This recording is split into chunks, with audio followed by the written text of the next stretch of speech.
Welcome, everyone, to a possibly very rushed episode, or very last-minute episode of Busted Musket Productions Cinephiles. I am your host, Danny. And I'm Dan, and I barely just found out about this about 35 minutes Yeah, ago. a message that I sent you like a few days ago that you never got because fuck you, iPhones are AT&T providers, getting it lost in the mail. Well, then again, it was 1 a.m. You might have just fell asleep as you click send, or thought you click send. No, if I woke up because I was up till like 3 a.m. that day. What sleep? Yeah, because you told me what 12 or Wednesday. Uh, I think it was Wednesday. I told you Tuesday. No, I told you Wednesday because Tuesday I had bottom. Yeah, I was up till 4 a.m. doing things for the podcast because that was when I met Aki Dearest. Okay, but yeah, it was very, very short notice, but we went with it. Yeah. And we're trying to keep it nice and sweet and short, but we are going to do a couple major discussion on the movie. I guess major spoilers if you care. Yes. Oh, and also, this episode is not canon with Animazing because something happened in Animazing yesterday that is very, well, whatever. Well, yeah, you'll see. I'll explain to you after. Anyway, start your spiel. Yeah, so yes, as you guys know, I announced it in the other shows, but didn't go into the detail that I wanted to go into. I met a YouTuber that, if you guys remember watching Animazing for Ushio and Tora, is a YouTuber I actually tried to get on the show a couple of times to no avail. And she's a anime personality named Aki Dearest. It's kind of hard to see what she explains, but let me show Danny a little bit of what she does and the kind of person she is. Okay. Oh man, I would let you, but there's this thing called the screen mabobber that kind of separates us. Though Here, do you want me to touch your face? Oh man, I would let you, but there's this thing called the screen mabobber that kind of separates us. Though I would. It's just that Okay. Oh, is this like her reading her comments? Yeah. If you can Oh, provide okay. Okay. Yeah, but she does anime stuff. She talks about things she likes. She'll talk about, sometimes if it's big enough, she'll talk about things in the industry. Like this morning before I showed up, she went off on the Death Note movie. Okay. God, that came out like the day I met her. I wish I had talked to her about that. Oh, well. Yeah, I talked to her. I met her at a Barnes & Noble in Glendale, out of all places, despite the fact she doesn't live here. She lives in Vegas, apparently, as far as you told me. And I'm like, why is she... Well, of all places, really? Why here? Right apparently, when her sister goes on spring break, they always come here. And she goes there, she goes to Glendale specifically to look for manga. And the whole time I'm thinking, like, you know about Little Tokyo, right? Like, you could find manga that Barnes & Noble doesn't even sell here. Like, why are you here? What was her response? I didn't tell her that. I didn't. I was just too starstruck. Well, then again, there's a lot more things to do in Glendale after she's done finding her manga. That is true. Rather than just going to Little Tokyo. Yeah. Because there's not much down there. Yeah, but it was funny how I met her because I was walking... Okay, so one of my biggest pet peeves is when people are just standing in the middle of the aisle, right? Yeah. So she was doing that because she was looking at something. And I just did that passive-aggressively... Excuse me. Like, I just, not pushed her, but I just, cut through her and made it, inches away from her to the point where I could have been pushing. And then I'm just looking, and then I look at her, and I'm like, hey, that's a really cute Asian girl. And then I'm looking at her again, and I'm like, wait a second. That hair dye, those glasses, and then her body shape. No, it can't be her. And here's the best way I can explain it, Daniel. Huh. You know how Kobayashi and anime do this a lot? Well, when someone is spying on someone, they just kind of poke in through the side of the door, and they're like, Zee. Yeah. That was basically you literally had the text of stare for 5 minutes, I'm sure. So how did you end up talking to her? Did you just straight up walk up okay, this is bugging me. Yeah. Are you this person? Yes, I walked up and I'm like, okay.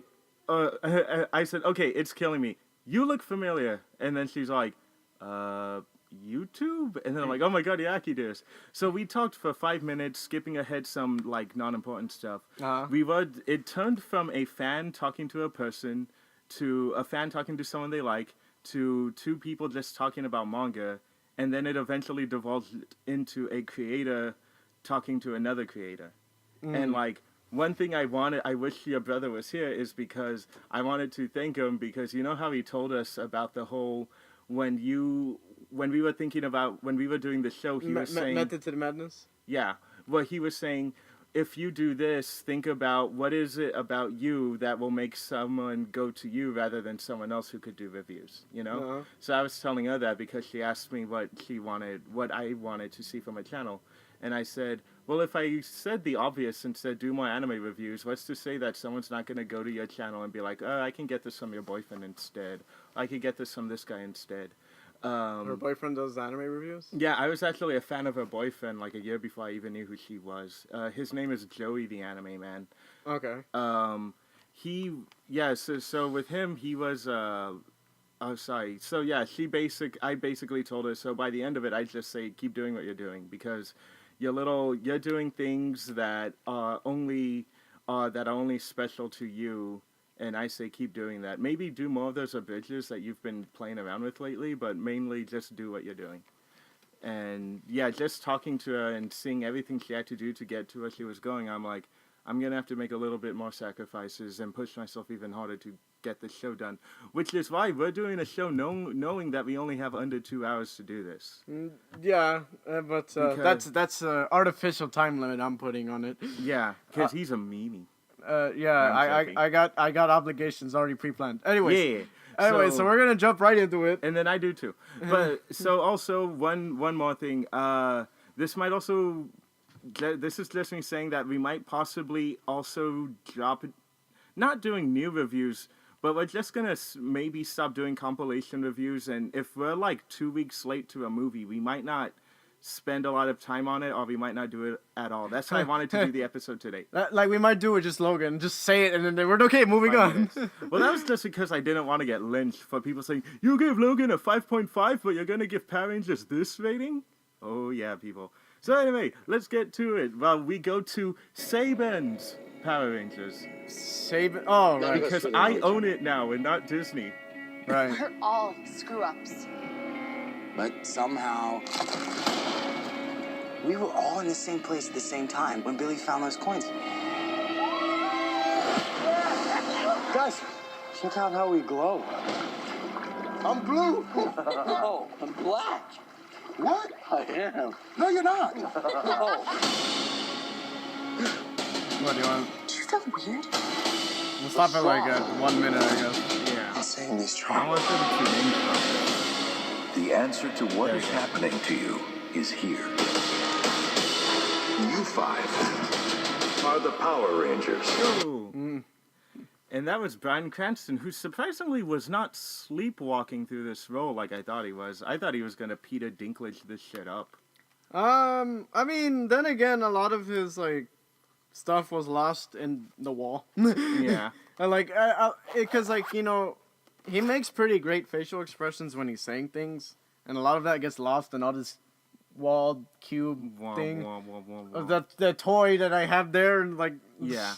Anyways, But when it really comes down to it, I like that better than the fishbowl, because at least in that way he was able to move around and be more dynamic and feel like he was actually a character in the room along with them. In terms of like a functionality, yeah, I approve of that. Like he'll go around the room instead of just stay in the center frame. Yeah. I like, I think that was good. I almost kind of wish that they weren't training in caves and just decked out the entire ship with that.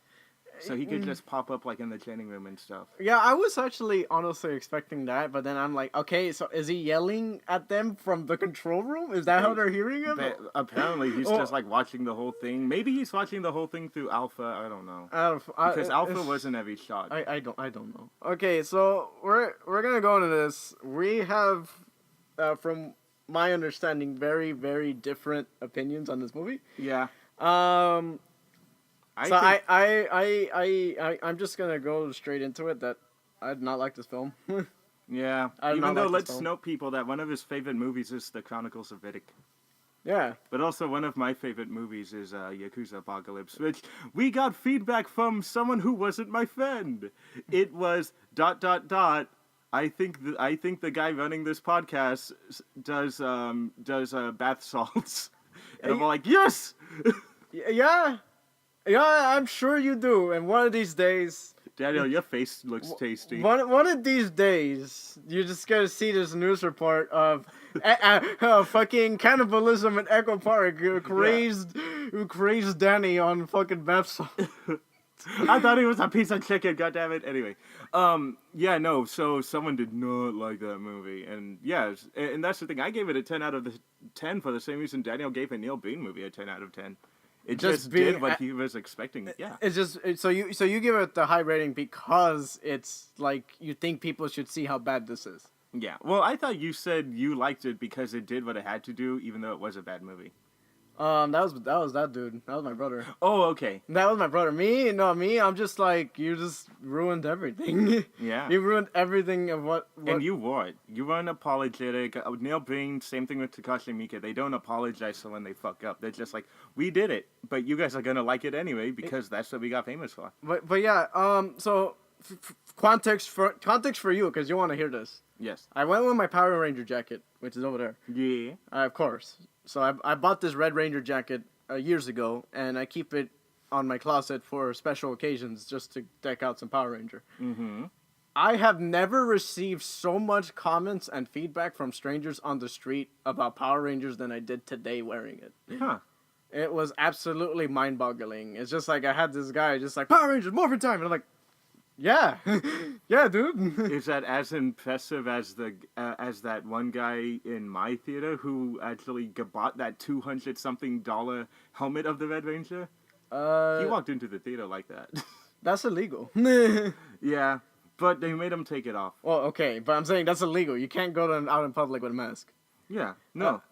In either case... But they still let him put it on. They just had to be like, just put it on. In either case, I'm in line at the AMC. A fucking old woman comes like, it's a Power Ranger. Can't I take a photo of you? I'm like, what? Yeah.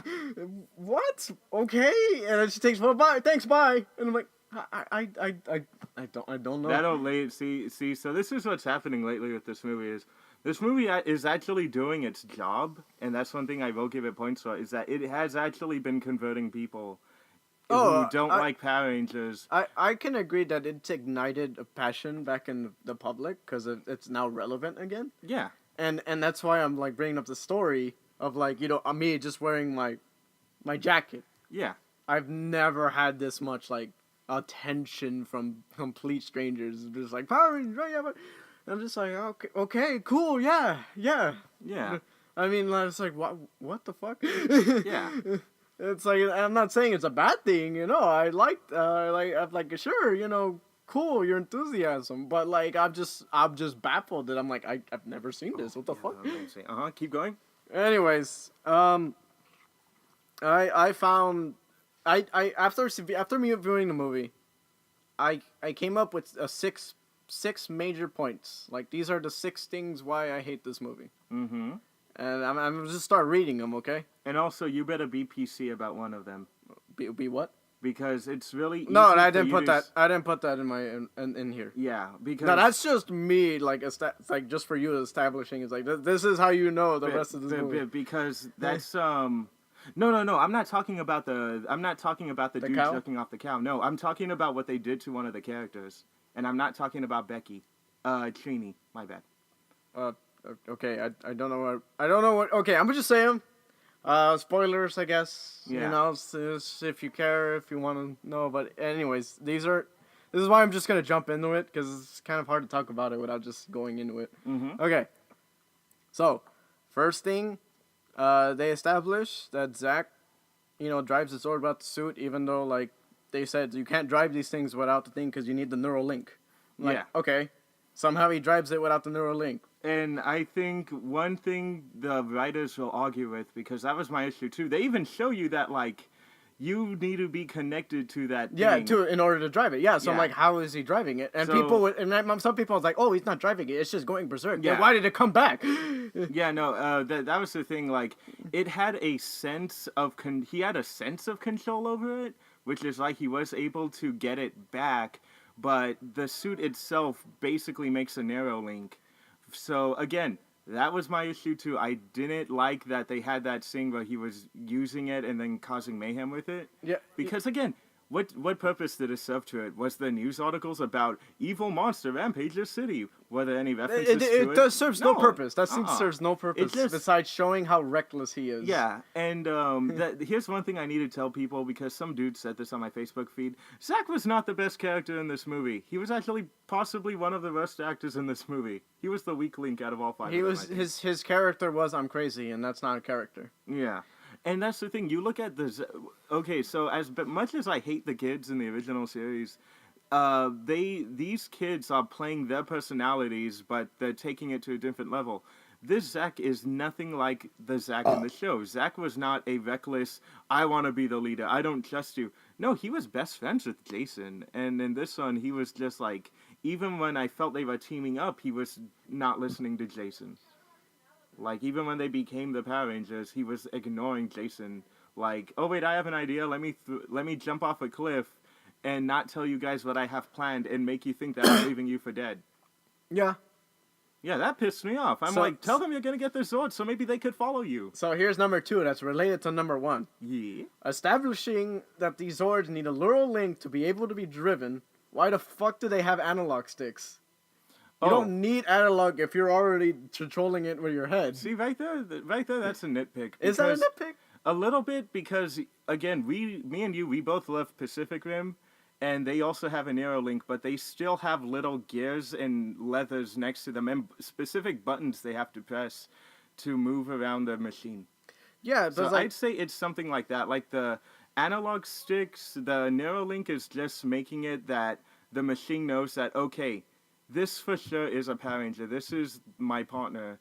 And then the analog sticks is like, okay, now you get to do what you can do. But here's my thing of why that's a nitpick. You see, in Pacific Rim, those things are already installed. The analog sticks don't come out until the neural link's established. So he couldn't drive it without the suit because there was no analogs. Okay, so here's the thing that you are forgetting, and this is helping you. Huh.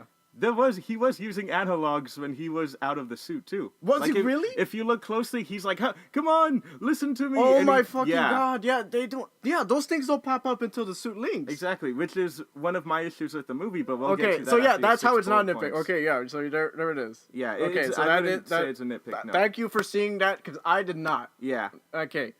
Third thing right here on my 6 bullet points. Rita Repulsa. Oh yeah, I've seen those. Those are pretty good actually. I like them.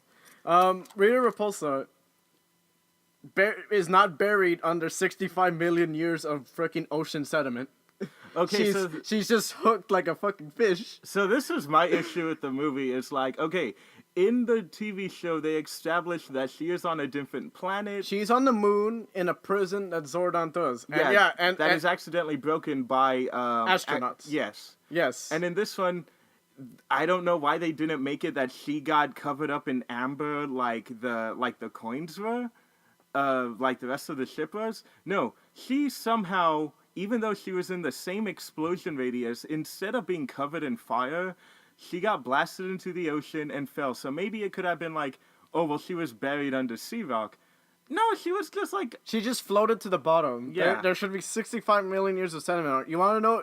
Scientifically, she would be a giant crystallized salt rock. Yes, and it wouldn't be amber; it'd be salt, literally salt, giant salt block. Yeah. So speaking for what the writer's probably going to be defending this movie is like, oh well, it's because what was it? When they picked her up, her coin rubbed against her, which activated her again. But when they were buried underwater, it was next to her. First of all, that wasn't established, and when they do pull her out, it's not outside of her body; it's in her hand, and it's and you see it fly away. In the water. Yeah. So it's just like it was one of those cases where, like, I don't know, maybe she needed oxygen or something. I don't know. It was just like we couldn't think. We thought it would be too silly if she was like covered up in ember, or we thought it would if she was in a container, or we thought it would be too silly or too generic if she was covered up in ember. And that's the other thing. Because I think now there's 7, because now you reminded me. Zordon's not stuck in like other time period dimension as established. He's just an AI now. Yeah. And an AI that they don't actually explain how he got there. Well, yeah, no, they say that basically, yeah, his body got disintegrated in that explosion, which is why I was trying to figure out how exactly the morphing grid, bringing him back from the morphing grid would work. Because if that was the case, they could have brought everyone back of Yeah. his team. They established that so much energy is going to be used for that they Oh, can only okay. use that. Okay, And yeah, they then. won't be able to replicate that effect again until the morphing grid reboots. So, so that's something that they did think about. But it's just like, okay, so how would if he come back? Would he have just showed up in the room? Would his body just form back? Would he have walked through the little galaxy thingy that represented the morphing grid?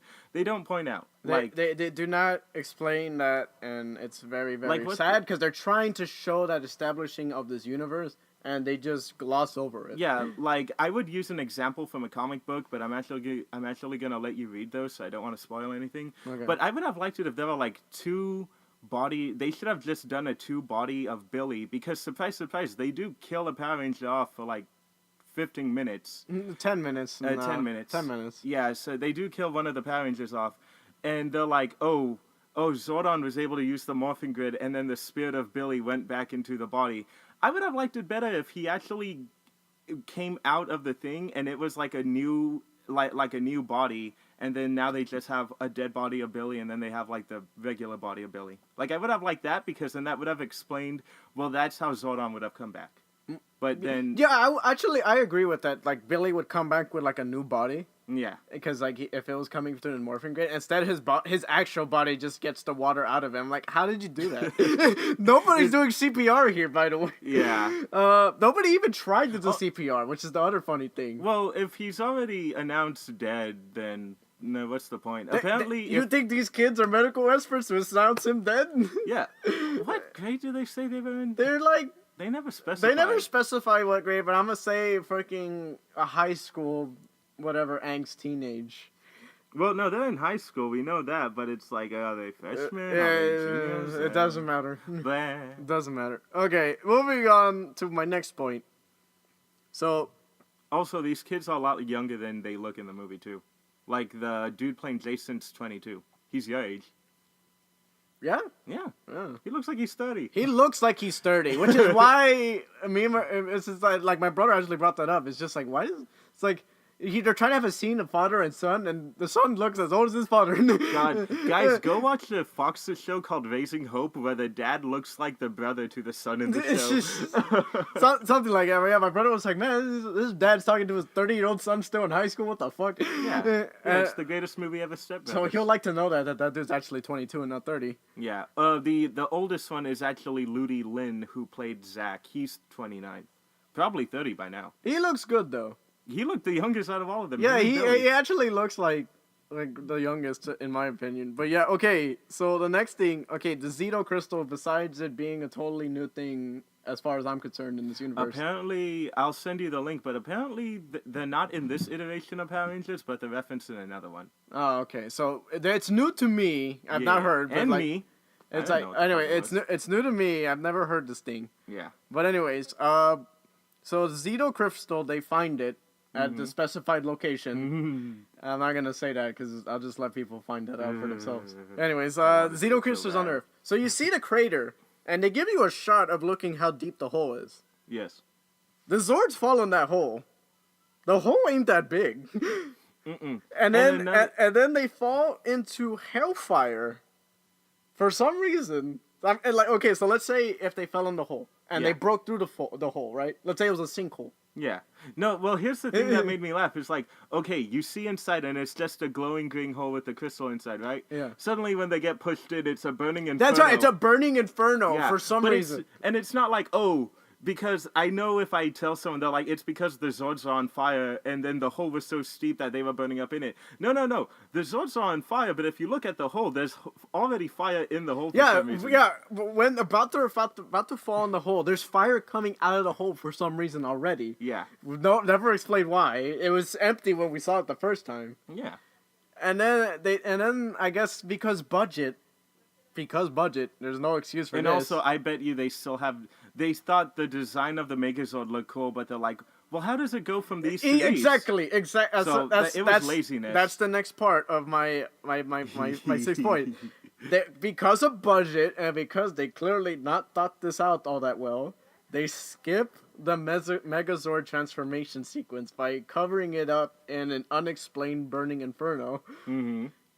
Which the unexplained burning inferno is trying to reference that the Zords come from lava Yeah. in the planet's core, like in the original show. But the hole ain't that deep. Yeah. So here's something here's something that I've noticed. 4 out of your 2 issues are actually all within the final climax. Oh yeah, a lot of this And- is climax state because it felt this like, okay, we're here, fight, blah, blah, blah, blah, okay, we're done. Yeah, so to get into like the more reviewy part for me is I didn't love this movie, but I liked this movie up until that point. Up until they played When it became the Power Rangers scene, like they had a great start by playing the original song Oh no, during the running scene. I'm like, okay, yeah. I didn't like the And- movie once they did that. Because I knew like as soon as that happened I'm like, okay, well no, you know what? I was okay with the song. I'm like, okay, so now we're going to go see this, and hopefully they're going to be holding the tone they've had throughout, and then bring it in here. And then it's almost like the kids completely changed characters, and they go from these well-developed characters that they had in the first half of this movie, and then they turn into the kids from the TV show. Where they're all reckless and, like, punny, and, you know, just, like, acting like the typical dumb Valley kids in the TV show. And that was my issue, is because in this movie, one thing that this movie succeeds that the TV shows, and I'm going to say all of them, have failed, is that these kids actually felt like kids. They felt like friends without feeling overly forced and spoon-fed to us that, oh, you know, they're friends, so, you know, don't you care about them? Because in this movie, they're not friends. They don't know who they are. It's another of that lazy destiny writing where they're just like, they were all here at the same time, and then when Billy caused that explosion, it's like you and guys. I hate that. It's like you I guys hate don't that. know it yet, but you're married already. Yeah, and I hate that. That's why I was put in charge of this fantasy epic that Rachel was working on. So much sexual tension in this movie. Oh, so many. Like and you could cut Rita Raposa in half with how much sexual tension these kids. Yeah, except only 2 of them actually get together, and then the other one is like, oh fuck, she's gay. Yeah, they try and do like, oh, she's bi, and won't actually acknowledge it because kids movie, I guess, maybe. I don't know. No, but but remember when they said like, oh, why? Is it because you have boyfriend issues?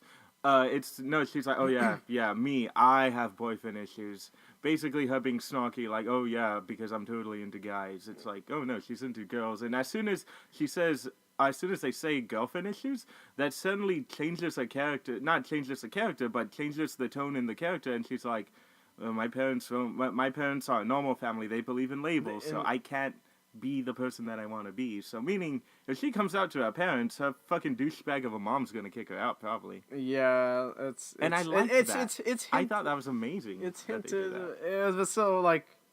I know, it's funny how they're just like, she comes out in this movie and she's breaking history, and it's like, it's insinuated that she's gay. It's not straight out told that she's it's gay. like they do not ever empirically say it. But you know what history this movie broke? This movie did make history for a particular group of people.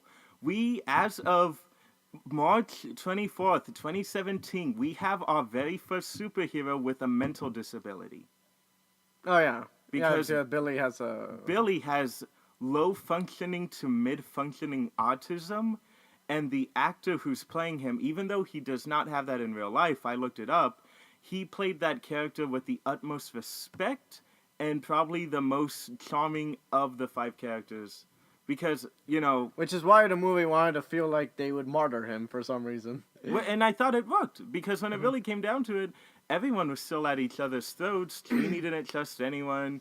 Kimberly was like, what I did was so awful. And it's like, no, what you did was petty, bitch. That was the another thing. I didn't write it here, but like it was just like that scene felt so unnecessary. It's just like I'm such an awful person. They couldn't think of anything interesting for her. I know, that's why that was the funniest thing. It's just like this is all you could come up with. This is the most like awful thing you could possibly think of for her to do. Because let's put it this way. Zach is skipping school and afraid to go home because he's afraid that, number one, if he's too far away from his mom, that she's going to die and he's not going to be able to help her. Number two, if he goes home and he sleeps and he wakes up one morning, she's going to be gone. He has a dying mom that he is literally the only one living there. And he also breaks a stereotype. He's an Asian living in a trailer park. You're just like, what the fuck? If you could see my face right now, I'm just so utterly confused as to why. Because every Asian, that at least in movies, are like, they live in okay houses, or they live like, they live in houses. But he's the only one living in a trailer park. Billy has autism, and he's getting bullied by not Skull or Bulk. So don't get excited. And he lives in the basement. Yeah.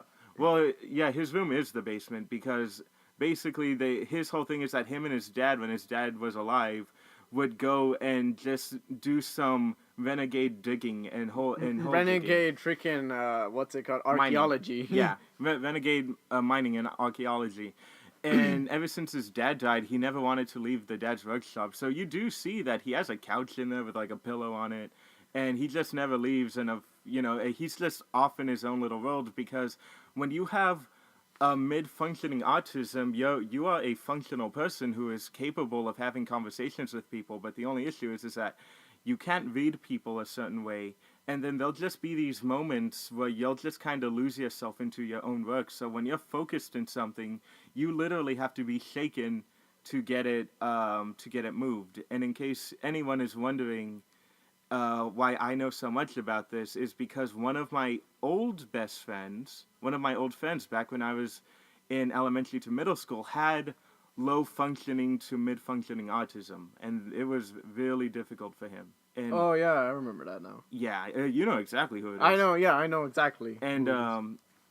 And even today, like, I'm not gonna put it out there. But one of my other friends, who I'm very good friends with, he has low functioning autism, and the only thing with him is that he's smart, but he finds it really hard to introduce himself to people. So he actually needs to hope that someone will see him and try talking to him first. But yeah, that's Billy's problem. That's Zach's problem. What is his name? Jason. He had another self-inflicted one, but his at least had a really bad outcome to it. He was a football-playing prodigy that the entire school hates because they're like, you took away our chances of becoming like World Cup, cup-winning people. Yeah. And like, well, whose fault is that? Y'all fucking terrible without me. Yeah, exactly. And then of course he has a bad limp that he was going to live with for the rest of his life, which the laws of superhero powers, that's not happening anymore. No, but that was the one thing that I was confused of, that he had that mount on his knee, and I'm like, where or when did he get that injury? I thought he's not doing the football thing because he's a delinquent, rather than he has a physical injury. He was in a really bad car accident that flipped the shit over, dude. Oh, was it from that? Well, did he even say? Yeah, because one of the first things the dad says is like, I can't believe you did this. Like first of all, you ruined your You ruined your leg. So he does say it. Okay, yeah, I missed that he said that. You ruined your leg. Yeah, I had all these agents looking for you. I have to cancel on all of that now, and then now you have to go over here just so you can graduate with the rest of these other freaks. Like, that was good, and I thought like maybe what they should have done instead of just like that, they should have turned his thing into a father-son story. Because one of the many foster things this movie does is the dad knows he's the Red Ranger now, but he doesn't know it. He just felt it. And the other thing is, like, I'm in a giant mech, and I can see you in the far corner of my eye that you're in trouble and that you're my father. Yeah. Out of everyone who's getting attacked by these monsters... How much casualties do you think there was in this movie? Well, leaving out the obvious casualties, I bet you they're keeping the number of people who actually died a secret because they don't want to get Superman. They don't want to get Superman. No, this felt very, like... not would say Superman level like destruction, because that it was a small town. I know it was a small town, but like there's a lot of death in this movie that's never shown, of course, because kids movie. Yeah, but it's just like there's no way people evacuated in time. No, there's no way. No, and I'm pretty sure people did die, and maybe that'll be a thing in the next movie. And they're firing gigantic energy blasts into crowds of people. Yeah, and yeah, exactly. But same thing with the TV show. I was watching an episode this morning where, like, putties are surrounding Goldar, and, like, Kimberly comes and shoots the putties down with with the Zord, and it hits all the putties except for Goldar. So apparently Megazords are just really accurate. But yeah, so and then with I just love that you called it weeks ago that Goldar was actually made of gold. yeah, and that her whole point, and this is stupid. This is my issue with the movie. That she heals from gold. No, That no, gold heals her no. wounds. I'm okay with that. How are you okay with that? No, because I don't know. No, I don't know. No, What the honestly, I'm okay with that because they showed that she also needed gold to make her pretty again, which is why those veins in her head were actually golden veins. So I'm okay with that because, again, she's a space alien. You know, we don't know what gold does to them.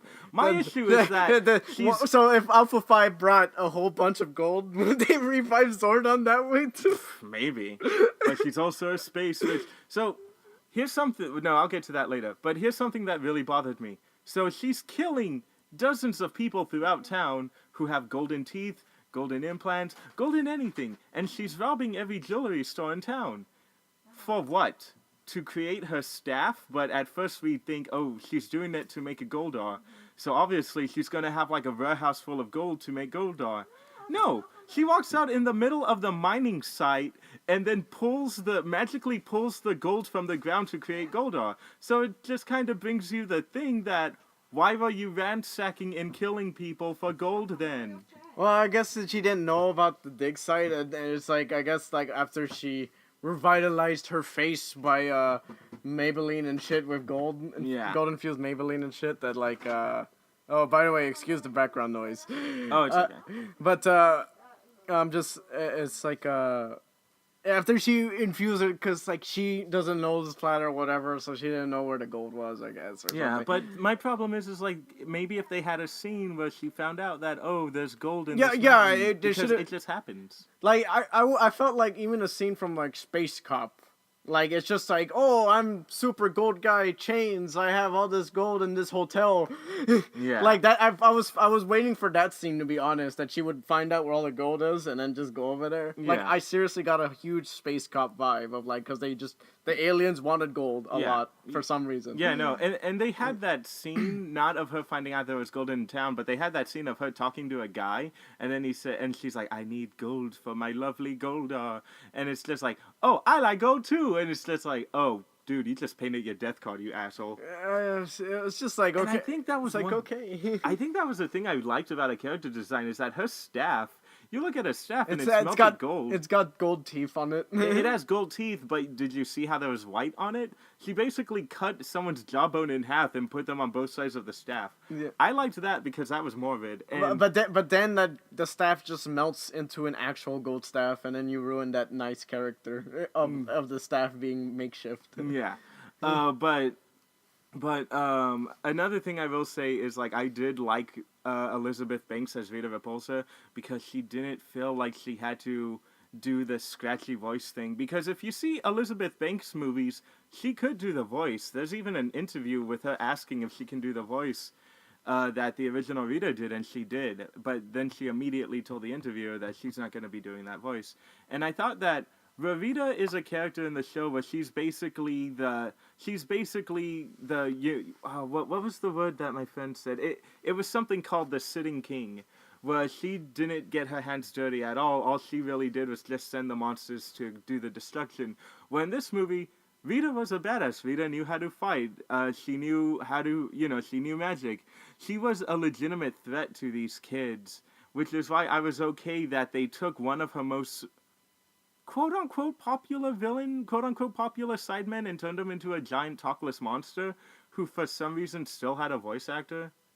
Huh? Yeah, There's a voice actor for Grumbling? Yeah, Fred Tatasciore, who you'll know as the voice for Megatron in anything that isn't a Transformers movie. One of the Megatron voice actors did Goldar to do grunts. To do that one scene. It's like, wow, easiest paycheck in the world, dude.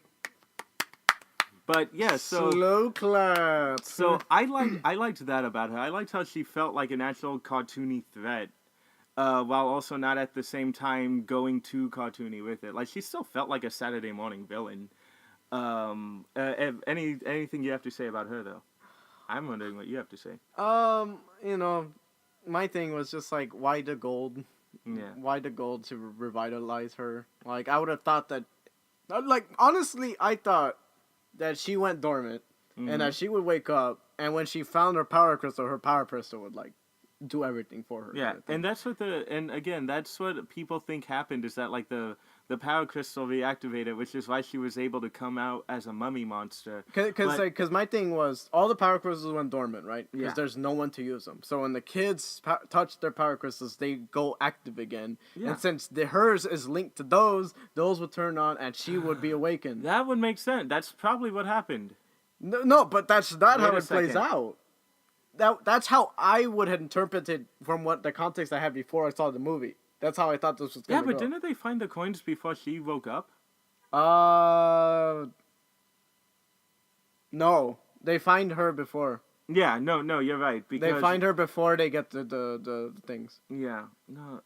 Well, I don't know. But you see how that's how I would see how that would work. Yeah. And it's not that. It's the gold will bring her back. Yeah. And the power crystal's just there, well, so she has all the that's the thing. I'm thinking that the power crystal probably woke her up, or them finding the power crystal woke her up, but it's the gold that she needed to revitalize herself. But again, you're right. It's silly, it's dumb, and it doesn't really make all that much sense. I would have just liked if they went with the mummy over everything that every mummified villain does, and that is the generic "I'm gonna suck the life out of you" thing. She had Which that power. They showed that she did do that. She has that power, which is why I'm like, why gold? Why don't you just do that? Yeah. that was my thing. Yeah, it's like, you have that power. And again, you're doing that shit. That is why I think this is just strictly a passable movie, because they did the very crucial things in the movie right. They got the kids right. They got Elizabeth Banks playing Rita wasn't terrible. She was actually a really threatening villain, but you're never going to be able to convince the fans that you're better than the actual, voice actress. Oh, yeah. That you're better than the voice actress, and later the actual Latina that they got to play her after the Japanese series ended. Yeah, like, is she better than old Rita Repulsa? Never. Is she a decent Rita? Yeah, maybe. No, I actually Maybe. say she is, because every time she was on there, I was like, you're not fucking around, and you would kill these kids first chance you get. Which she does, because... because she does that thing where she's like, well, I'll let you go and let you all have a reminder of not to fuck with me again. No, it's just like, okay, well, Zordon wouldn't respect me anymore if I didn't kill at least one of you. And she does. She flat out kills them. It's only through the power of, I wouldn't really say Deus Ex Machina, because they did set The power that up. of Bryan Cranston. Yeah, no, they did set that up, and as soon as they said that we can bring someone through the morphing grid, and as soon as Billy died, I knew that's what was gonna bring him back. It's like, okay, chop chop. It's like, wakey. Another thing I surprisingly didn't think I was gonna like is I thought Bill Hader's Alpha 5 was not as irritating as I thought it was gonna be, and how everyone else is claiming he was, because he barely he wasn't on screen enough for Yeah. me to be annoyed. He was just there to get the plot going. Yeah. And I'm like, all right, And I'll allow it. You still look weird as fuck, though. Yeah, please fix that design, because isn't there like an Alpha 6 in the later iterations? There probably is. Yeah. There probably is. Do But like, Alpha 6 and make him look more like the TV show, but if you want to keep that design, do it, but don't make it look so silly. all I'm saying is that this new design serves no purpose for him. Mm-hmm. Like, they could have kept him, except- if they could have kept him how he was before. Except I do appreciate the thing they introduced him, and they showed that he does have, like, octopus hands. Because that thing where they introduced him is actually kind of effective. Because you, as an audience member, you as a Power Rangers fan, know who's coming. But look at it from the perspective of someone, of the many people who are seeing this movie not knowing anything of Power Rangers. And then suddenly this tentacle thing comes in a very intense way, pulls one of the girls off screen, and then you see like this cute little robot. Like, I thought that was really effective, and I did like that the only thing unique about him was the fact that he can extend and, re-extend his arms, and I thought that was interesting. At least it wasn't too, even though this was the case, it wasn't too obvious that he was only there to look cute for the kiddies. But what's weird is that he dislocates his shoulder every time he does that. Yeah. Like, it's not, like, built that he could just do it and undo it like really I don't easily. remember that ever. No, being... he dislocates his entire shoulder and then it goes back into place. I'm like, what the fuck? Well, maybe it's just maybe it does that. Like maybe the padding locks into the armor or something. I don't know. I'm just saying, it's like that's weird that his whole shoulder dislocates when he does that shit. Yeah. Anyways, Alpha Phi, he was fine. I just didn't like how he looked. Zordon, I actually liked how this Zordon wasn't like, all of my faith is within you, kids, and even though I just met you and I know nothing about you, I know you will do great things. And in this movie, he's just like, you kids better not fuck up. Like, I swear to God, if you do this, I will go with Plan B. It was always Plan A, according to them. It was always like, I'll kick Scott out and then, like, take over the kids that I do have. I don't know, like... But I did like how he wasn't the kind father figure to them. He was the asshole drill sergeant that was like, come on, you only have 11 days to do this. You guys are useless. You can't do this. And there's a very powerful scene in this movie where Jason and Zach are getting into a fight, and Billy stops it, and just for a couple of seconds calls his power armor. And I love that scene because they're like, Zordon, did you see that? He turned the power armor back on. And then he's like, well, can you do it again? Do you know how you did it? Can you guys do it now? Exactly. Get out. And I'm just like, that... I really like what Bryan Cranston's doing with this character. It doesn't feel like he's taking a paycheck. And you want to know why I know they didn't... It's not a take the paycheck role for him? Huh. He produced the movie. He has producer credits in this movie. Oh, okay. So he specifically wanted that, and that's fine. Like, and let's not forget that he does kind of Power Rangers is within his roots because this is some of the first jobs he had. He was voicing monsters in the show. Oh, okay. Yeah. I didn't know that, but that's cool. Really? I thought I told you. I probably forgot. Oh, okay. But in either case, yeah, I didn't have many problems with Zordon. I thought that this rendition was alright. Like, you know, I'm not gonna say I want to to sound like Power Rangers. We need to do this. Ooh, fun fact about that. Huh. That Zordon you see in the show is comprised of only 3 different angle shots that they just keep using over and over again because they didn't want to pay an actor to redo different shots for them. That's wonderful. I love that. I love knowing that now. Yeah. Cause guess what? It looked good. Yeah. And you would never know. And you would never know that. That's why they were able to get a little bit more dynamic in the 1995 movie. Yeah. Yeah, because they demanded it. Yeah, it looked a little better. They can have shot. It's my okay. fatty coins. Hey, careful. They were able to have shots of the kids walking around the tube in that movie. And in this one, I like what they did where it wasn't a fishbowl. It was, it was him in a wall where he was basically popping out of these things that looked like a Shopper image maker. And I liked how he was able to move around the wall. When he was angry, he was affecting the room around him. The lights are flickering on and off. I really like the dynamic they did to him. And like I said, I really do like Bryan Cranston. But again, the fact that Bryan Cranston is working with a lot more as opposed to the voice actor who was only working with 3 shots, it really does have to go to the point to that original voice actor. Because, again, Cranston had many things to work with. This guy was just like, I only have 3 shots? Okay, fine, whatever. I could do this. But in either case, like, so my last point... Yeah. Last point is, so they go through all this trouble for the crystal, and they don't resolve the crystal. Well, they keep her from getting to it. It's simple as that. No, but like, at least have a scene of like, we're gonna keep it contained in Zordon's ship. We're gonna get this away from people. They can't move it. What do you mean they can't move it? They can't move it. They said that if the crystal is pulled out of the ground, it will be like 1,000 nuclear blast. Basically, the Zeo crystal is the soul of the planet. You rip off the soul of the planet, you destroy the host. What the fuck are they gonna do with a hole in the ground then? They're just gonna put dirt back in? It's like, okay, no one touch here. Yeah.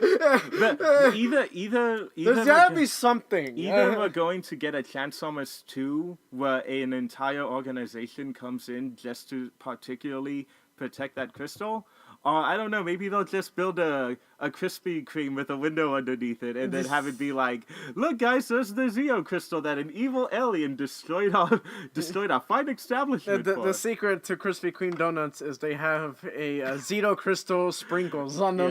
Yeah, because as much as I like Krispy Kreme, the donuts there's nothing particularly special about their donuts except they glaze a little bit more than they should. And like, yeah, it's just, you know, I mean, the only thing that's special about them is when that light outside the shop, it says hot and ready is on. Yeah. Then they become special. Because then you get to bite in warm donuts. Exactly. And you get to watch them make the donuts and not just be like, okay, I opened up a bag of unglazed, throw this in the oven. Oh, and here's one thing. Will you agree on me on this last thing? No! The last thing I will say. What's up? When they bitch slap her out away, wouldn't it have been great if she landed on the moon? Either that, or I would have liked it. No, they can't do that. You know why? Why? Because we already got. This was pre-Zed Vita. Now we actually have a legitimate reason for Zed to find her. Because basically, now that she's floating aimlessly into space, I bet you... Like Optimus Prime. Yeah. Or, like I told Oscar Cars in JoJo, where he gets shot out of a volcano and then freezes over and eventually dies that way in the part 2 of JoJo. Oh, yeah. Yeah, because that's the way she goes out. And so now we have a reason for her to actually be floating in space. A ship picks her up, and then lo and behold, it's Emperor Zed, which right now the writers are not 100% sure whether he's going to pop up in the second movie, which automatically brings up the point of then who the fuck's going to be the villain in this movie then, because as soon as Rita is taken care of, or at least beaten down to the point where she gives up, Zed comes in and pushes her even further. Yeah, I mean, they could make up a villain. Like here's the one thing. Like, here's how much, that they still haven't thought of it that much, is that they didn't bother to cast Tommy. Oh, I love that. I'm like, you loved motherfuckers. How shameless that was. That was, you motherfuckers. You know you didn't have the balls to cast Tommy. That's why you left it like that. Well, again, why are they going to cast someone? Why are they going to pay someone, cast someone, bring up their hopes for a movie that could possibly come in 4th place, or even come in 1st place in the box office, but not make it anywhere near to its $100 million budget? Because, like, if they're gonna go with that scene, show it. Like, don't just be like, woo. I honestly think it's for the best of the audience and the best of the guy that they're gonna be casting in that movie, not to have him casted in case the movie does go belly up. Like, do you realize... Like, okay, let's put it this way. 2 of them are also not very good movies, except I can't find any redeemable qualities in those 2 movies. Gem and the Holograms shows The Misfits, which is a group of girls who are basically antagonistic towards Gem and the Holograms. They're shown in the movie, they have actresses, they have people prepared to play those roles, but that's never going to happen to them because that movie did so bad financially and critically in the box office, that those girls, Universal had to pay more money to pay those girls, and then those girls went in with the hopes that they're going to play characters that are never going to ever be shown again. Same thing with Avatar: The Last Airbender. They showed Azula, and they got a really talented, Indian actress who has done a movie named Talhead that I love. She was in that movie, and I was so excited to thinking maybe at least she could do a better job than Dave Patel did as Zuko, and that's never going to happen now. So I say it's better to tease the character rather than to pay some poor soul and get his hopes up to never show up in a sequel that's probably never going to happen. That is given... As soon as this movie comes out, and let's just say it makes $50 million, $60 million, or maybe even $40 million, because they're expecting it to make either $30 to $35 million to be considered at least somewhat of a success. Out of $100 million? That would be success? No. Think about it. It makes $35 million domestically. Oh, you're talking about opening weekend? Or yeah, okay. Opening weekend. Then it will steadily go up, and then that's when the savior of all comes, China, which... didn't feel like they were pandering to them at all in that movie, so I'll give them that. I will give them points that I didn't see blatant China pandering. Yeah. But That Zack wasn't the main character. oh, that Zack was suddenly the main character for no reason, or maybe he has more scenes in their version. Who Oh my knows? god, right? he's the Red Ranger. or like the mom, is actually this really influential and popular Chinese actress that. Oh my like, no one fucking knows god! about. I don't know, but like, in either case, like, I left the theater and we're just like, okay, that was a movie. Yeah, and I will say, like I said, I walked out of that movie and I'm just like, it wasn't good, it wasn't okay. It was a passable movie that was a good teen dramedy for the first hour. No. One of the main issues with this movie, don't call it Power Rangers if they're only going to be in there to 15 to 30 minutes. 20 minutes, we counted it. Ooh, even lower. Not like here's fun fact for you. I before we went to see the movie, like me and my brother were chatting right here in the room, right? And I'm like, $5 says they're only in suits for 20 minutes. Yeah. You're on. And we did the timer. The second they morphed into the suits, it's like, all right, time. And then when the movie ended, 22 minutes after. Yeah. So, and here's another thing too. I knew they were gonna do this too, but I didn't tell anyone. I really wish I should have. They were going to overuse the Zords too much, and they're on foot as the Power Rangers for maybe like 7 minutes, and then they're in the Zords for the rest of the thing. Yeah. And they're fighting ground troops too, and it's just like, you guys really, I don't know, maybe you should have balanced that better. But I knew they were going to overuse the Zords. I knew the Zords are going to be heavily relied on. And Like the opening shot for when they get in their suits and they start to fight the first putty men. yeah. That are putty men, by the way. They're rock men. Actually, you look closely at their body and they're a mixture of both. Yeah, You look at their torsos and then it's clay. in either case, like when they jump. Oh, and they, also, sorry. Huh. Fun Sentai fact. They're actually called golems in the Japanese dub, and for some reason, Saban renamed them as putties. Golem is more accurate though. Yeah. I don't know why they didn't just leave it like that. It's because I guess in the movie they have clay face and their bodies are clay, and then they have like rocks on their hands. And in this movie, they're just flat out rock golems, but they still call them buddies. Yeah, but like let's say the first scene that they jump and leap into action, right? Yeah. That felt right. That Yeah. felt like an episode of Power Rangers when Yeah. they leaped into action like It wasn't really all that well choreographed, just like the show. So I was like, "Oh, good on you." Yeah, and then I like this. I guess you could call it a nitpick, but for me, I was just wondering why only the Red Ranger has his weapon.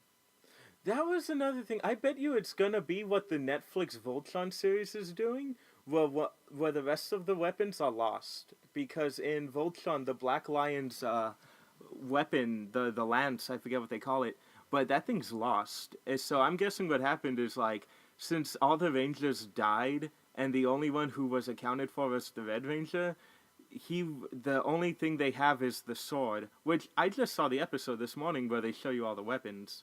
So I bet you in the movie it's gonna be like those weapons are lost and 6 more sequels after this. 6? Yeah, they're planning to do 6 more sequels and it's gonna be one big arc.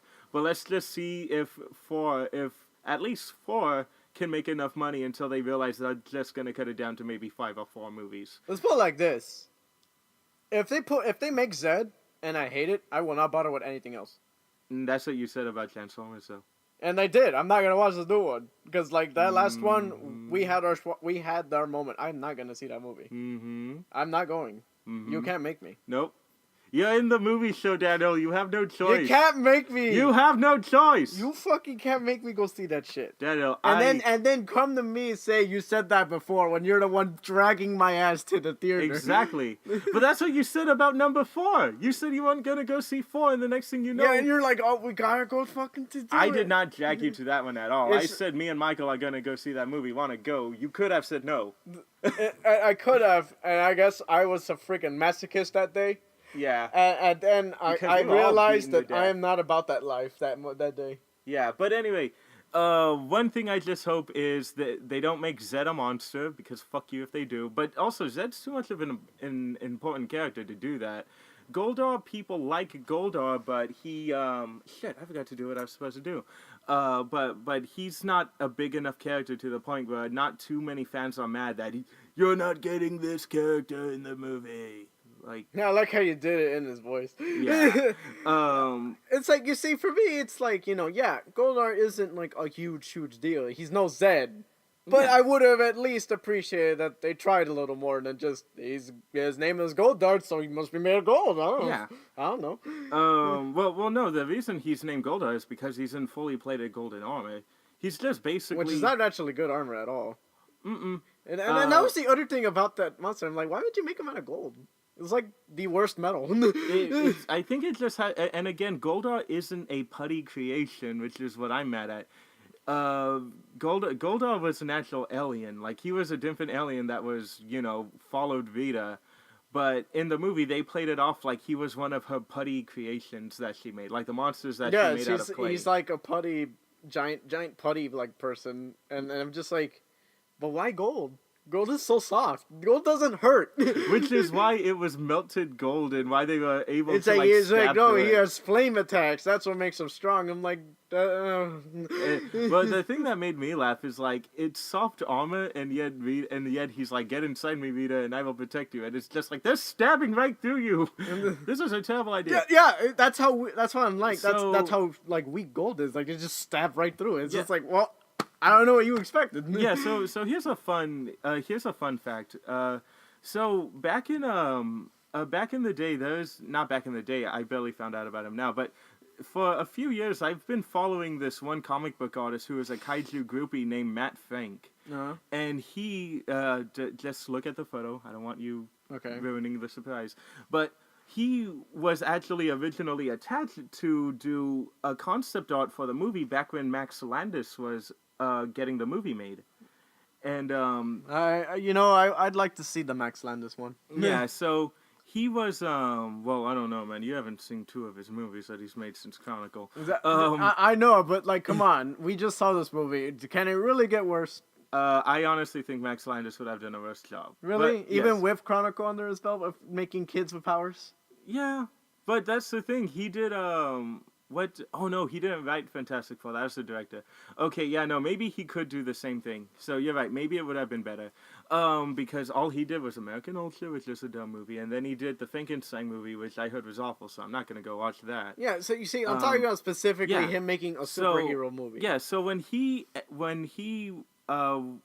that fell through and the guy wasn't able to do Goldar, Matt Frank one day jumps on the internet and sees this design. Uh-huh. He got so infuriated with the design that he decided to make his own Goldar, and look how fucking badass this would have been. This is perfect. Yeah, it's what they wanted to do, but at the same time, they are acknowledging that there is a creature in it. This is fucking perfect. And I will be making this the thumbnail so you guys can see it. Yes, please do. This is the most amazing fucking thing. Like, I would increase the rating for this movie 2 points if Because this wasn't a movie. Because here's the thing, Goldar in the movie is lazy because they didn't want to put the extra render effects to give him more detail. So that's like, he's one color scheme, and he doesn't even have a face. And in this one, he has a face, he has details, he has other things besides gold in it. And it gives him... But again, that would have been too much for them to render, and this movie took the cheap way out. This movie was made out of $100, and my problem with the last 20 minutes of this movie is that the special effects look really bad in some parts. Really bad. Yeah, like fucking... Like, that's what I'm saying. Like, there was a lot of... I'm just like, wow, you guys really didn't want to use a lot of the budget for this. They really took the poo-poo out of this movie. So It was with all that fucking advertising revenue, you'd think they'd have a little more. yeah, and again, so many issues are surrounding this movie with Bryan Cranston, with one of the actors not feeling comfortable with Bryan Cranston because he made a gay joke like, what was it, a year ago? Or like a year ago? It's like, yeah, or he made some like comment that they didn't agree with. Yeah, and then the Yellow Ranger is dead. The Black Ranger doesn't have Well, no, again, the Blue Ranger and the Black Ranger, they didn't have good experiences on this show. That I bet they don't want anything to do with it anymore. The Red Ranger, I don't know what's up with him. I think he was one of the people who were against the movie in the first place. But that's why this movie only had 2 cameos from 2 of the Rangers in the movie. Did you catch them? Oh yeah, they were in the crowd. Yeah. They had they had Tommy and Pink Ranger. Yeah, Kimberly. Amy Jo Johnston. She's the only one I know the name to. But yeah, like... And it's funny because it's so on the nose because they just happen to be wearing their colors. Yeah. Tommy's wearing a green T-shirt, and then she's wearing it's a very pink jacket. subtle, and I liked how it was just like, you know, they were part of the crowd. They Yeah. weren't like, "Hey kids, it's me." Yeah, and fun fact, Amy Jo Johnson, she was the one promoting this movie the most because she interviewed the Pink Ranger. She played a joke on all of the people. She wanted on to the play Rita cast. Repulsa. Yeah, she Yeah, wanted to be as play- active with this movie as she possibly could. And the thing with Tommy is he wanted to be a little too active, and he wanted either to become, I think he wanted to be Zordon, or he wanted to just be a Power Ranger too, like be an elder Power Ranger or something. And it's just like they're not gonna do that, dude. Yeah, sorry. You're an MMA fighter, and aren't you fucked up to the point where you can't even like do certain things anymore? Oh yeah, he's gotten pretty beat up. Yeah, but you know, I still respect you. I'm actually binging through the Netflix series because I want to see your freaking I have no idea how they even introduced the Green Ranger. Oh, so I'm watching it so they can happen. Tommy, they introduced him because like they get a tip from Zordon that there's, you know, another one. crystal. Yeah. And they have to go get it, and then like the crystal And- chooses Tommy, and Rita Repulsa uses Tommy to like be your minion. Yeah, and there's something you didn't give me credit about, and you didn't cover it, even though this is a spoiler show. Oh. I was right. Rita was the Green Ranger. Oh yeah. I Like the green armor, you had said it. It's just like, yeah, it's probably that. and then you look at the staff and the coins there. A Yeah. green coin. Yeah, green coin. I really did like that version of Rita. Actually, I thought it gave her a reason. It gave her more character development and a better background rather than her just being, I'm a stereotypical evil space witch. Well, I mean, she kind of still is. They And- don't really say why she wanted more power. Besides, why not? Well, she even says it like again, she was power hungry, but she never really felt a part of the team. She was basically Genie. She was I'm an the outcast. outcast. The team didn't really respect her. So she's like, you know what will give me more respect? If I have more power. Yeah, I'm a Power Ranger. I can do all this cool stuff. But what happens if I get a Zeo Crystal and I can basically become a god? I really liked that. So, and it also gives them a reason to why the Green Ranger is going to be evil for maybe the first, I don't know, maybe like the first half The of the movie. remnants of Rita's powers in the coin. So Yeah, on. yeah, it's like a corrupted coin or something. Yeah, something like that. Because green energy and lightning says so. Yeah, blah, blah, blah, blah. But yeah, again, again, moving to final thoughts. I actually really did like this. I really did like this movie. I'm not going to tell anyone to go out and see it. If you are a Power Ranger fan and you're like Daniel, where you were already saying the movie was terrible even before it even came out, and how King Kong is a masterpiece compared to a movie that hasn't even come out yet, you're not gonna like this movie because you're not gonna give it a chance. But again, I know what you. I went in Power Ranger freaking garb. But that doesn't mean you're not getting. I gave it a chance because I went in. It's like, all right, it's gonna be what it's gonna be. But I already have a feeling in my gut that it's gonna be trash. But from what you guys are telling me and from what Alex was saying, you guys are even making up things where you're like, God, there's a penis joke in the movie, and throughout the entire movie, the humor's dirty. It's like, there was no dirty humor in the movie except for that one penis joke. Everything else is just like cheesy, oh, I'm calling you dumb, oh, I'm calling you crazy, or like just cheesy, cringy jokes on the level of like teenagers who don't want to cuss. Like, I really hated the joke because I felt it was insulting that Billy didn't want to cuss. So it's all like, yippee-ki-yay, mother. Oh, I'm sorry, I can't say that. Like, oh, you guys are acting like a bunch of dumb. Oh, I'm sorry, I told my mom I'm not gonna laugh. Like, those are the jokes in the movie. They weren't crass, they weren't inappropriate, they weren't on the level of Michael Bay humor. But Michael Bay's pee in this cup. Yeah, no, that's not a dirty joke. And you see the mom, by picking apart that scene, the mom is wearing a nurse uniform, so she already had that stuff. And again, with a teenage daughter, she was probably, well, we know that the mom was an uptight bitch, but she was already taking precautions in case. I bet the mom is one of those people like, you're out late. pee in this cup. Let me test you for jugs. But I would not say that's dirty humor. Like, dirty humor would be like Matt Turturro, Sam Turturro, who played the Sector 7 guy in Transformers, taking off his pants and then he had a Sector 7 Speedo. Or like a guy walking around in his underwear like in Thor the Dark World. That's crass humor. Or like sex jokes in the other Power Rangers movies. That's crass humor. But just saying that the movie had dirty jokes because they had one joke about a cow penis and they didn't attempt that joke at all throughout, that doesn't mean that the jokes were crass. It just meant that they were poorly well received. And, you know, your brother was also going on saying how this movie would be alienating kids. Kids are really into the movie when I was watching it. Like, they were into the movie before the Power Ranger parts came in. There was a kid who cried her ass off when they killed Billy. Well, really? Yeah. Our movie theater was actually quiet, which was nice. Yeah. But we saw like field trips of kids outside for like other showings. Yeah. So we're like, oh, I'm glad we came the time we did. Mm-hmm. Those kids, they don't know about the good old Mighty Morphin. They're probably watching whatever new shit's on Nicktoons right now. I don't know what the newest American one is. I don't know. I know we didn't get the chain one because they didn't want chain penis. What? Remember, there was a chain Power Rangers that we skipped. Yeah. Because one of the attacks was the Megazord shoots one of the Zords out of its crotch, and it's like a projectile chain that comes out of its crotch. That's hilarious. Yeah. The one Power Ranger series I always wanted to watch though was the fucking Samurai and Pirate one. We never got those. I don't think we got those either. No, we didn't get those. those. We skipped. I know. Okay, we got Samurai. I know that one. We got Samurai. We never got the pirate one though. The pirate one looks so cool. Yeah, I saw the cosplayers at AX that year with you. They looked really cool. And here's another question before we close out. Do you think can you see them actually using the different iterations of Power Rangers after they bleed this one dry? Because I think they would if it's a big enough hit for them. I don't think they would. Because yeah. they're already like trying to separate themselves to be like their own little like universe thing already. Yeah.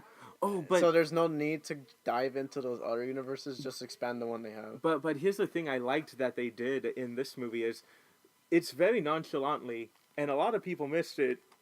But Alpha says that Power Rangers and Zords are formed from whatever is the most powerful species on the planet at the time. Mm-hmm. That's like all of those dinosaurs. And also, according to Matt Fink, they were Power Rangers has been scientifically inaccurate, and I'm talking about the TV show too. They were the Zords are made in the Cenozoic period. Yeah. Yeah. So they said they were the most powerful in the Cenozoic period, and 3 out of those 2 weren't in the Cenozoic period. Oh. Yeah, I'm sure that happened. I think it was like Triceratops, right? Yeah. I know the Triceratops wasn't that far back. And Saber-Tooth Tiger, yeah? Yeah. Yeah. So, that makes sense to me. Well, wouldn't the Mammoth and Saber-Tooth... Yeah, so the Mammoth and the Saber-Tooth too. Wait. Or Spider-Mammoth. I don't know. I don't know that. I'd have to look that up, but I think I definitely know it's the tiger though, for sure. Yeah. But yeah. So, you know that was an inaccuracy that like Power Rangers has always had. But now I just kind of want to go to Fry's, or maybe just go on Amazon. I could find it cheaper probably, and get the Shout Factory release of Super Sentai Zyurangers, which I'm surprised you guys haven't tried to get. There's just some things we forget to get. Yeah, but you could get that. It's the complete series. You can even get the complete Mighty Morphin. Oh yeah, we've seen the complete Mighty Morphin over there. Yeah, like I've already had like moments that I want to buy it. But I'm like, what for? It's all on Netflix. Yeah, exactly. That I would have done it too, but then I flipped on what was it? I flipped on Netflix one day and it's all there. It's all there on Netflix, so there's no point to like buy and own it. Yeah, unless you want the special features for some reason. Yeah, and before you guys think, because I did let it drop that the original Power Rangers is dated in another podcast like a few weeks ago, but I do love Power Rangers, and it's mostly Power Rangers that I am the way I am. Like, I'm a nerd because of Power Rangers, and when I was a kid, I was all about toy cars. I loved cars. I loved playing around with cars. My dad loved the fact that I liked cars like he did, so he'd buy me like a shit ton of cars every time we go out somewhere. And as soon as I saw Power Rangers, that's all I wanted was Power Rangers. I could give two shits about cars. We go downstairs, we go to those cabinets, what you'll find is Power Rangers and Transformers. Yeah. That's what you'll find on those cabinets downstairs in my garage. And I'll steal all of them. Like fucking there's actually a whole cabinet down there that's probably like could be some kids like absolute dream cabinet. Mm-hmm. Like I know for a fact if I could go grab that cabinet and take out the stuff, put everything back together because I know some things like, fell on apart. Yeah. Put everything back together, I could have like a whole set for some kid that they'd die for. Yeah. Because those toys down there, they'll never make them as good as those down there. Yeah, that's why those down there are still like there. Unless you get the legendary ones, where there's some you can only get these at Toys R Us. They're called legendary editions, and you could get like, I think it was. I was this close to buying a Soundwave. Yeah. Oh well, not just Soundwave, but I'm talking about like they have one of the Megazords, and it's like a $200 toy.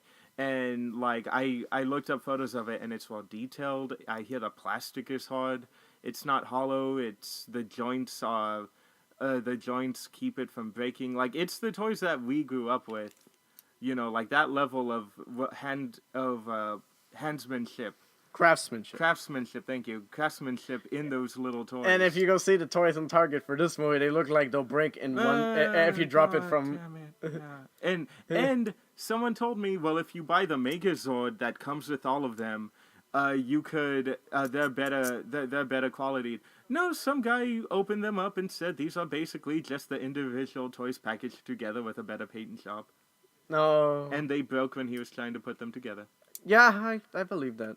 And again, I just want to see how they built that thing because the movie didn't. The only explanation is to have the toy because the movie won't show you. Yeah, because if you buy the toys individually, you can combine them together. Like the most magical thing about Power Rangers Episode 1 was when the Zords came together and they transformed into the super fucking Megazord. Yeah, and it was all practical too, people. Yeah, I know, and it still looks good. Yeah. Like that scene in that show still looks good. Yes. Like, and everything else may be dated, but the scenes with the super practical and the big shit, that still holds up pretty the only cool. thing I say is dated about the show is like the Power Rangers stuff is really cool. When it's the stuff straight from Japan and it's all the cool Power Rangers stuff, it's cool. But the movie's really dated when you realize how terrible of actors that the kids are and how cheesy it is. That's what makes the show really hard to sit through. And that's why I found it really ironic that I was enjoying everything I hated about watching the TV show. Now, I loved the kids. And then when they went into the Power Rangers stuff, that's when I was just like, okay, now you lost. Because it wasn't Japan anymore. It was Michael Bay. Yes. Which, funny how a lot of people are blaming him, and he actually had to come out and be like, I didn't make this movie. I don't have my producer name on the credits. Why are you guys blaming me? No, I'm sure that, like... Because... Okay, I'm not sure, but I'd be willing to bet that the company Michael Bay, uses for CG and stuff, that this movie used the same company. Yeah. Which is why the characters have the Zords have the Decepticon effect on them, where you're like, I can't tell what these things are. They just look like sharp metal put together. Exactly. That's what I'm saying. Like, Michael Bay had nothing to do with it, but the company he uses for his movies probably worked on this movie. Yeah. So basically, at the end of this movie, I thought the ending was pretty mature and respectful to the series for the most part. It was bogged down by a horrible script, really bad storytelling in some parts. Some characters feeling like they're in different movies, and just the horrible product placement that they had in that movie. Oh my God! How many times did they say Krispy Kreme? I counted. God. I think I counted 7 times. I think I went over. I think I counted like 10. Well, okay. Said 7 times. Shown or said probably like 10. as much. Yeah, like 12. No, I would just for this one thing they have in the movie. I would say that is worth 20 shameless times of them saying the name. When for no reason note you. Power Rangers are running around the city, blowing and up Rita's people. with the Look, and she picks up a donut, lifts it up, make sure to tell the audience that she is eating a pink sprinkled donut, and then she bites it and goes, mmm. And then she comes back out, and suddenly she's like across the street from the building, and And you Goldar can is, see the building sign of Krispy Kreme. yeah, and the building is being destroyed by Goldar's because they're trying to dig a hole, and it's just like. That was so shamelessly bad. You know that scene was made for the possible Krispy Kreme commercial playing that me and you haven't seen because we don't watch the TV as much anymore. Oh man, yeah. That moment, was like everyone laughed in the theater, but then when you realize what was happening, you're just like, oh, this is awful. Yeah. Like it was funny, no doubt, because it's just so like what the fuck? Yeah, so... But then when the what the fuck runs out and you realize they actually put this in the movie, you're just like, oh god, why did you do this?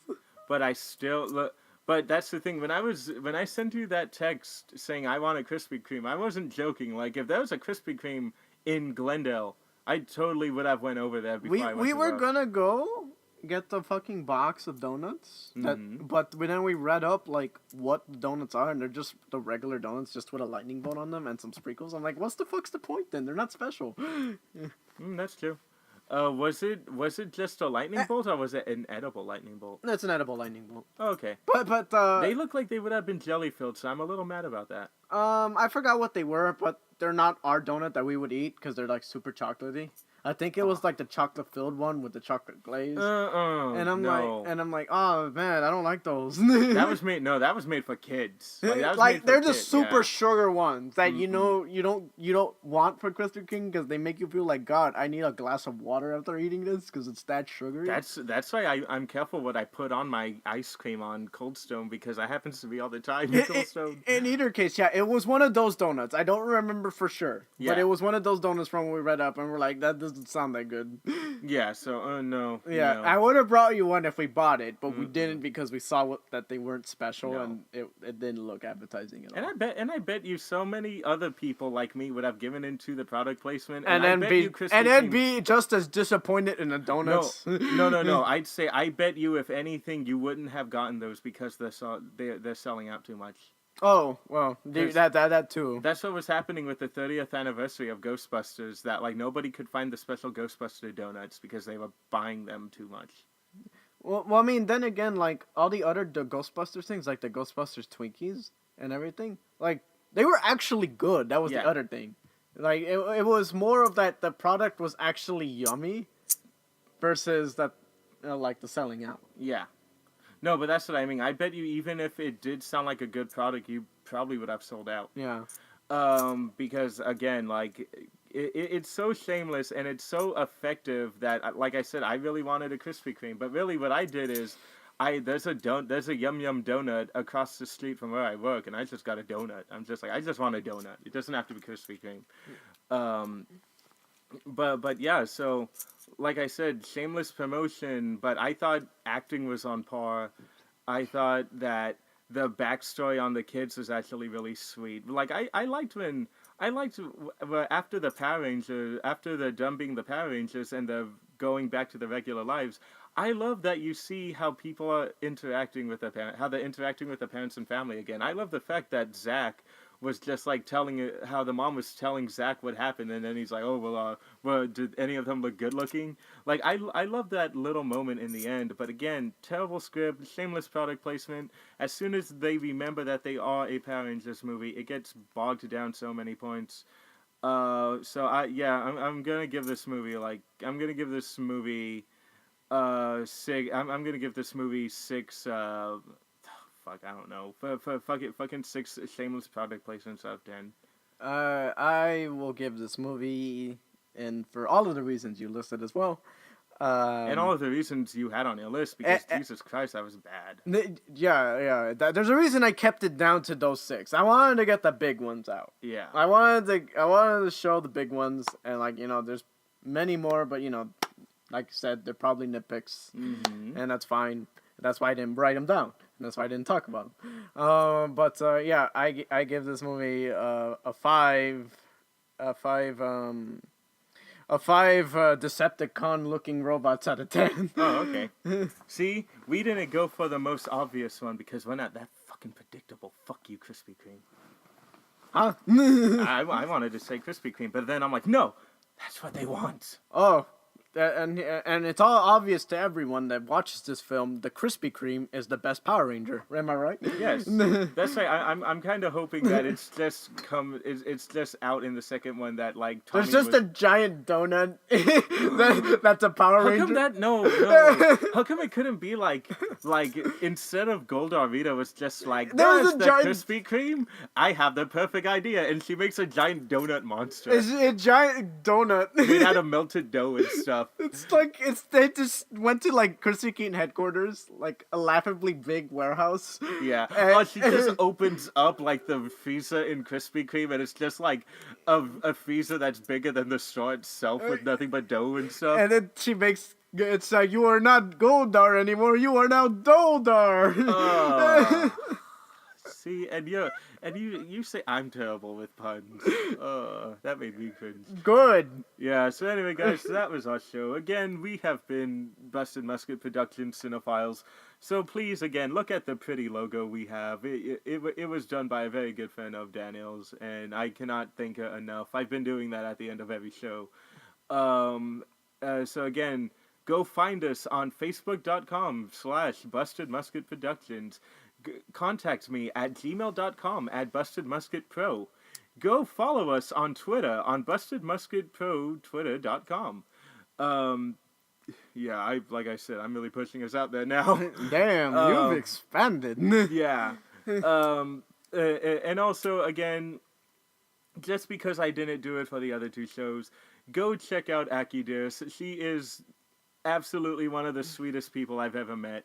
That is youtube.com/Aki Dearest. Go check her out. She's really funny. She has really funny thoughts on anime. Since we didn't talk about it, I'll actually link her video to her thoughts on Death Note because it's probably more or less what me and Daniel would have said anyway. Alright, cool. So yeah, go ahead, check that out. And again, maybe some way down the future, maybe around the time of AX, she might be on the show. We don't know. I definitely did put that out there, and she gave me her contact info. Oh, that's cool. Well, like, you know, send regards from Dan, saying it's like that'd be cool if we could do that. Hopefully, we'll be able to not get you on the show, but at least we'll hopefully be able to get you over there. Because how's your work going to be affecting that now? Assuming I have enough hours in my record, I can request the days off when it's on a weekday.